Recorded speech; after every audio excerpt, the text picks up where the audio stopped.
موجود ہے وہیں سے دانش ملک صاحب، آپ رہنما ہیں مسلم لیگ نون کے امریکہ میں، آپ موجود ہیں۔ دانش ملک صاحب، آرمی ایکٹ پاس ہوا، آپ کی یہاں پر جو قیادت ہے اس کے اندر بڑا اضطراب ہے۔ بریک سے پہلے ہم نے بات کی، وہ کہہ رہے ہیں کہ ان پاپولر ڈیسیجن بھی کرنے پڑتے ہیں۔ وہاں پر قیادت اتنی خاموش ہے، شہباز شریف صاحب وہاں پر کیوں موجود ہیں؟ اتنا اہم ڈیسیجن تھا، پارلیمنٹ کے اندر موجود ہوتے ہیں، ان کی غیر موجودگی میں ان کے بھائی تو بیمار ہیں، وہ کیوں وہاں پر موجود ہیں اور آپ کی پارٹی کو نقصان ہو رہا ہے؟ کیوں یہاں پر آئے؟ اور وہ 1.5 سال کے اندر جو آپ کا پورا نیریٹو تھا، اب آپ کے ایم این اے سوال پوچھ رہے ہیں کہ عوام کو کیا جواب دیں؟ آپ نے تو بالکل ہی آپ لیٹ گئے، غیر مشروط ایون پارلیمنٹرین دیگر اپوزیشن سے ہم کچھ سوال ہی اٹھا لیتے، کوئی بات ہی کر لیتے۔ جی السلام علیکم بھائی، کیسے ہیں آپ؟ خیریت سے ہیں؟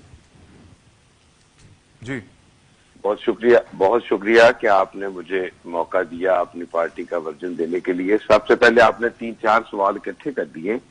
میاں شہباز شریف صاحب اگر انگلینڈ میں ہیں تو وہ اپنے بڑے بھائی کے علاج کے سلسلے میں ہیں۔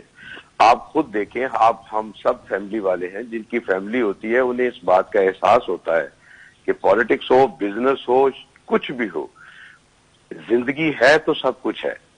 پھر وہ آئے تھے، انہوں نے جب ڈاکٹر نے انہیں مزید ٹیسٹ کے لیے روکا تو انہوں نے لاہور ہائی کورٹ میں ڈاکٹر کی رپورٹ کو سبمٹ کیا کہ مجھے مزید یہاں پہ رکنا ہوگا، اس لیے وہ رکے ہوئے ہیں۔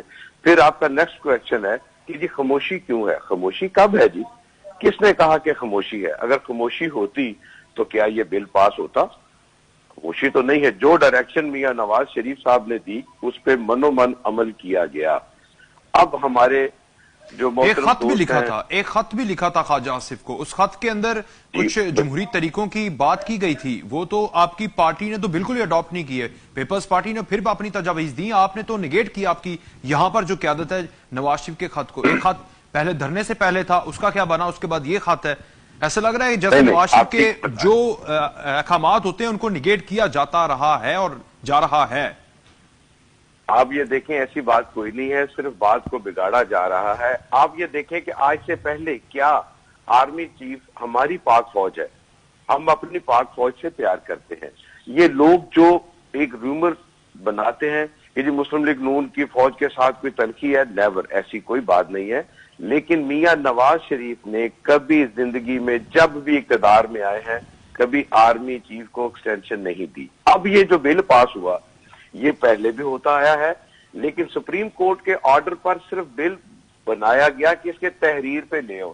اب دیکھنا یہ ہے کہ موجودہ سلیکٹڈ گورنمنٹ کیا اس کو ایکسٹینشن دیتی ہے؟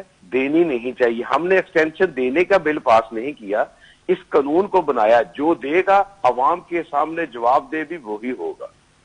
اس لیے اب اس گورنمنٹ کو سوچنا ہے کہ اگر وہ ان کو ہمارے محترم آرمی چیف صاحب کو ایکسٹینشن دیتی ہے تو عوام کیا بیوقوف ہے؟ اس کو نظر نہیں آ رہا عوام کو؟ اچھا مجھے یہ بتائیں کہ آپ کی بات ہوئی ہے شہباز شریف صاحب سے، نواز شریف صاحب سے، کیا وہ آ کے پارلیمنٹرین کو جواب دیں گے جو انہوں نے کل پارلیمانی اجلاس میں سوالات کیوں نہیں دیں گے؟ کیوں میاں صاحب آ رہے ہیں، جیسے ہی میاں صاحب وہ وہاں سے ویسے پریس کانفرنس کر دیتے ہیں، اپنے اوپر لگے الزامات، شہزاد اکبر کے لگائے گئے الزامات کے جواب میں کر دیتے ہیں۔ یہاں پر اتنا آپ کے خود کے پارلیمنٹرین سوال پوچھ رہے ہیں تو اتنا گیپ ہے، وہ کہیں جو فون کی ایکسس سے دور تو نہیں بیٹھے ہوئے، نہ میڈیا کی ایکسس سے دور بیٹھے ہوئے۔ یہ بھی بڑی اچھی بات ہے، آپ بہت اچھی بات کی آپ نے۔ چلیں یہ کتنی اچھی بات ہے کہ ہمارے اپنے دوست بھائی پارلیمنٹرین مسلم لیگ نون کے جو ہیں کہ وہ ہم سے سوال پوچھ رہے ہیں۔ ہم کارکن ہیں، ہم بھی پوچھ رہے ہیں، تو اتنا رائٹ تو ہے نا۔ تو ایک دوست بڑا اچھا کل پارلیمنٹرین کو کہہ رہا تھا، اس نے کہا پنجابی میں کہ یار ہمارا کوئی ایک بات تو مان جاؤ، آپ تو ایک ماہ میں کتنے یو ٹرن لیتے ہو؟ ہم نے تو یہ یو ٹرن نہیں ہے، لیکن ہم نے سپریم کورٹ کے آرڈر کو اوبے کیا ہے۔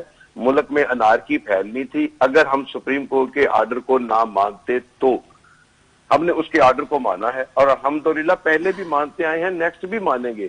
مسئلہ یہ ہے کہ پہلے بھی وزیر اعظم اور صدر کے پاس اختیار تھا کہ وہ آرمی چیف صاحب کو ایکسٹینشن دے، لیکن میاں نواز شریف نے کبھی نہیں دی۔ اب اس گورنمنٹ اگر دیتی ہے تو اس کا جواب انہوں نے دینا ہے۔ ہم نے اس پہ تو کوئی ایگریمنٹ نہیں کیا کہ جناب اس کو ایکسٹینشن دے دیں، ایسا تو کہیں نہیں ہوا۔ یہ تو بل پاس نہیں ہوا کہ جی ان کو ایکسٹینشن دینی چاہیے۔